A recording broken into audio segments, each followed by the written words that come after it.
Super 6 માં હવે વાત કરીએ ગેરકાયદે ગર્ભપાતના ગોરખ ધંધાની। ગેસ્ટ હાઉસમાં ગેરકાયદે ગર્ભપાતના ગોરખ ધંધા મુદ્દે થઈ રહ્યા છે ચોંકાવનારા ઘટસ્ફોટ। ત્યારે આ કેસમાં હવે સામે આવી છે એક ડોક્ટરની ભૂંડી ભૂમિકા। અમદાવાદના બાવડા સ્થિત પનામા ગેસ્ટ હાઉસમાં ગર્ભપાતના ગોરખ ધંધાનો પર્દાફાશ થયા બાદ એક પછી એક ચોંકાવનારા ખુલાસા થઈ રહ્યા છે। ત્યારે પોલીસ હવે કૌભાંડના મુખ્ય આરોપી સુધી પહોંચી છે। બાવડામાં નોંધાયેલા ભ્રૂણ હત્યા કેસમાં પોલીસે અમદાવાદના ઓઢવ વિસ્તારમાંથી ડોક્ટર હર્ષદ આચાર્યની ધરપકડ કરી છે। પોલીસે આશીર્વાદ ક્લિનિક સોનીની ચાલી ખાતેથી ડોક્ટરને સકંજામાં લીધો છે અને આશીર્વાદ ક્લિનિકમાં જ ગર્ભ પરીક્ષણ કરાતું હોવાનું પણ ખુલાસો થયો છે।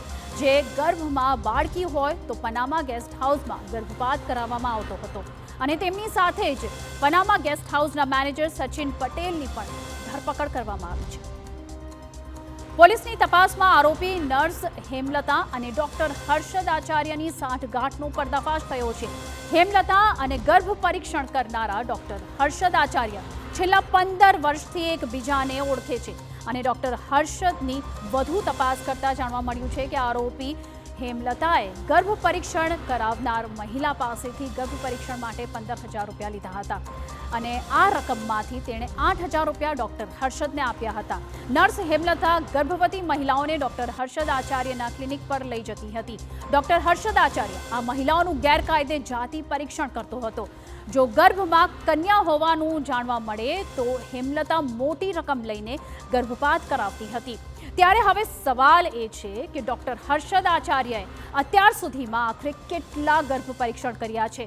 ગર્ભ પરીક્ષણના આધારે કેટલી મહિલાઓના ગર્ભપાત કરાવવામાં આવ્યા છે? એ પણ એક ગંભીર સવાલ છે।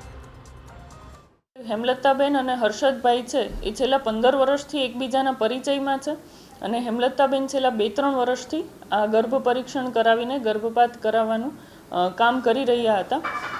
હેમલતાબેન જે છે હર્ષદભાઈ સાથે વાતચીત કરીને ત્યારબાદ જે દર્દી છે તેમની પાસેથી આશરે 15,000 રૂપિયા લેતા હતા અને તેમાંથી 8,000 રૂપિયા એ ડૉક્ટરને ગર્ભ પરીક્ષણ કરાવવા સારું આપતા હતા।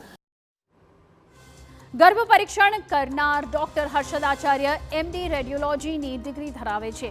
તે ઓઢવ ગામમાં સોનીની ચાલી વિસ્તારમાં મહાલક્ષ્મી એપાર્ટમેન્ટમાં આશીર્વાદ ક્લિનિક નામે દવાખાનું ચલાવે છે અને તેના ક્લિનિકમાં digital X ray, colour doppler sonography અને મેમોગ્રાફી જેવી તમામ સુવિધાઓ છે।